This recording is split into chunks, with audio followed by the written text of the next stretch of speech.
So anyway, there's all this interesting stuff.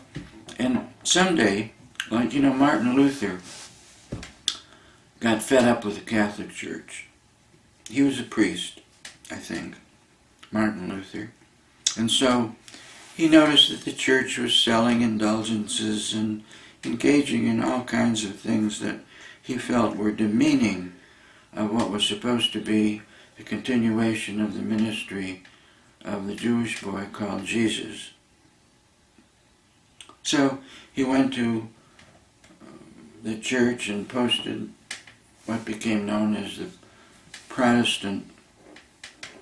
In other words, these are the things he protested about the Catholic Church and what it had become. And so was born the Protestant Church. And at first it was very exciting, particularly because the Catholics put out a fair game policy on Martin Luther, which was find him, tear his tongue out by the roots, torture him, and then burn him at the stake, which would purify him so he could go to heaven. But instead, Protestantism took hold and became enormous. And then within it, as a movement, there became all these different forms of Protestant. So you can now hate the Methodists if you were a Calvinist, or, all these things. And everybody hated the Catholics, and the Catholics hated all the Protestants. And so for a few centuries, they mostly killed one another whenever possible in an effort to get straight with Jesus. Tell me that isn't foolish. Yes, I'm going to kill you because you don't think what I think. I love it. And because I'm a Scientologist, I'll kill you too if you say a word about Scientology. You are not permitted to speak freely, because we're the only hope for man, and if you do anything to detract that, man's last hope for trillions of years won't be impossible. Oh, that would be too bad if you lose your eternity. Well, you'll find it under the couch there. Eternity is everywhere. Can't lose it, really. It's yours to have or not. Nobody can give it or take it. So anyway, these are little things. So I thought I could start the Protestant church, Scientology. I could go up where there's a Scientology church and post my 12 protests about the church and start something which would become known, if I live to do it, the Protestant Church of Scientology. And the difference between the Protestant Church, Scientology, and the Catholic Church of Scientology is, first off, we're not scary. And we aren't pursuing anything as a deadly, serious activity. There's no heaven, no hell. That's old-fashioned stuff that's used to keep people in line. You want to go to heaven, you do what we say. Otherwise, go to hell. There's no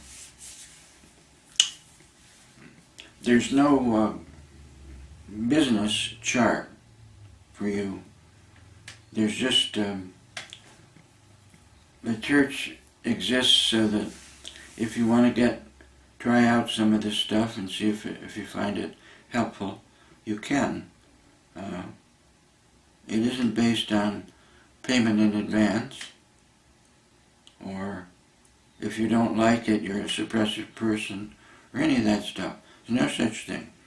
All that stuff about suppression and PTS and all, no such thing in our church.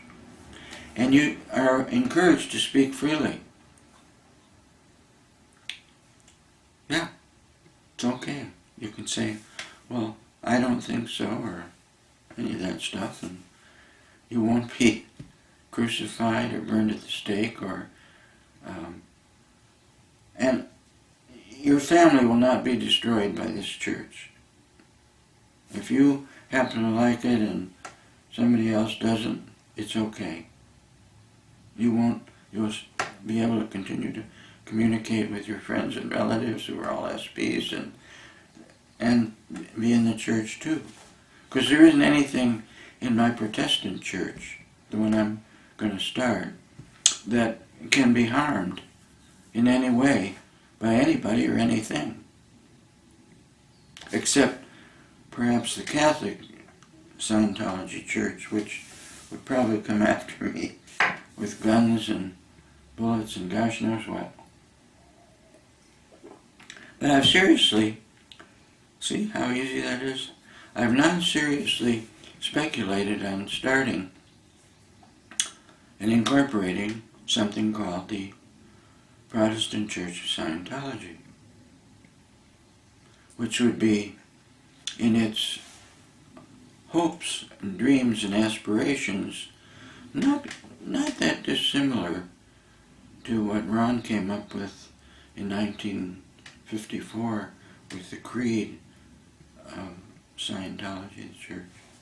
Be pretty close to that in many ways. And we're not here to clear the earth. We're not here to bring ethics to it. We're here to acknowledge the earth and its peoples, and to provide in the same way that you can take your car to the mechanic if it needs a little work once in a while. We're a repair station. We have a lot of interesting things that, through reading them and understanding them, without doing nothing else but that, you can gain a better perspective or a different perspective about life. And most of our activities are in such a way that you can have them locally and learn how to do them yourselves with your family. And you can be a volunteer minister if you want to be, or something like that. But it's a pretty light idea, and it's for fun. It's not predicated on the idea we want to last for hundreds or thousands of years. We may only do the church for a few years, see if it's fun, stuff like that, and then say, that's it. We don't need to do that anymore. So, that has occurred to me, but to start another church, but I think we've got too many churches, and the current one I'd very much like to see end itself and start over from scratch, or not at all.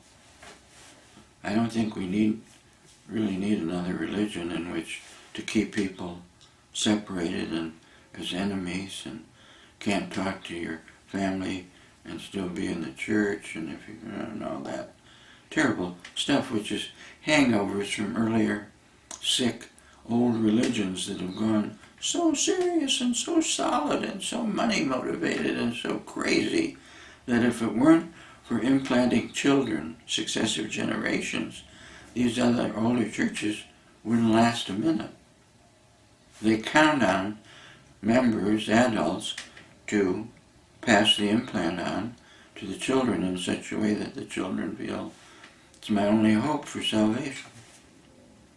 But once that stops, and when I'm Pius the First of this new church, no children are to be indoctrinated. By the way, I'll end off on this. I don't know if you knew that Ron wrote a book called Child Dianetics.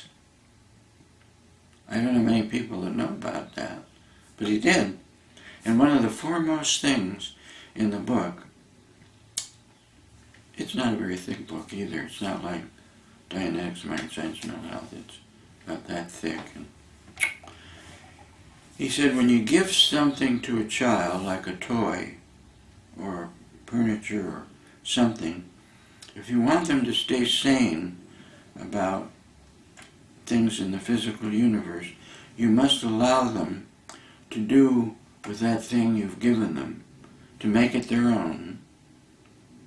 And they can tear it to pieces, they can polish it, they can hide it, they can give it away to another child, which they might do, but that they must have the feeling with the things they own that they can create upon them.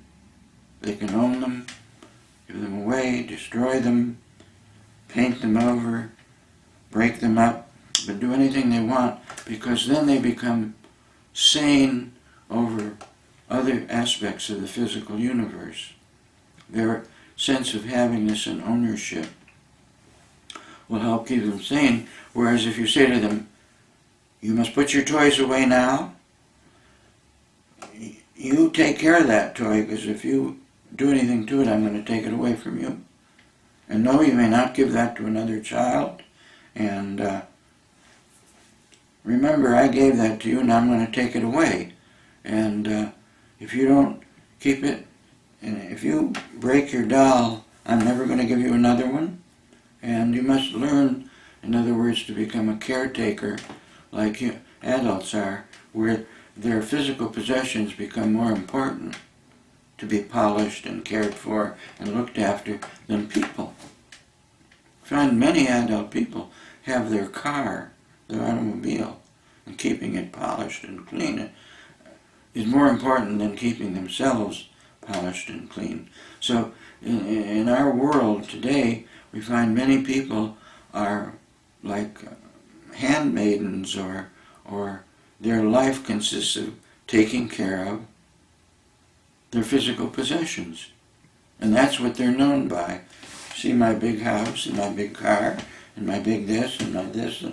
That's me. And you can tell I'm big and important by all these things that I own that I have to take care of and pay others to take care of, so that I have some importance instead of the importance of their self, what they really are. They define their importance by what they possess. See that big diamond and this neck? Get it? And that car, that tells you it's a $60,000 car. See? I made it big. That's how you can tell I got a lot of identity, a lot of beingness by my possessions. No, Ron would say, that's not how you tell. So don't make this ideal org or these buildings, or when you're at Flag, you will stay in these marvelous rooms and be waited on with room service. Ay vey. That's the inversion. Put them on a cot and help them find out what they really are. That's all ass backwards. And we used to laugh, like, look at that guy with a big cigar and a big car, and he's driving down the street thinking those things make me big. See? Not what I am, it's what I own and possess. Take those things away from me, I'm nothing. In the worst sense. Well, I could go on all day, and I think Tatiana could put up with this. She grants me a lot of beingness. But I'd like to thank you. I hope some of this is of some value. Have it, look at it, whatever. I don't plan to do too many more of these, not more than a few hundred at least. So my best to you, and all my hopes and wishes for that what you wish to be and to have and to do, that you will claim the freedom that should precede those things.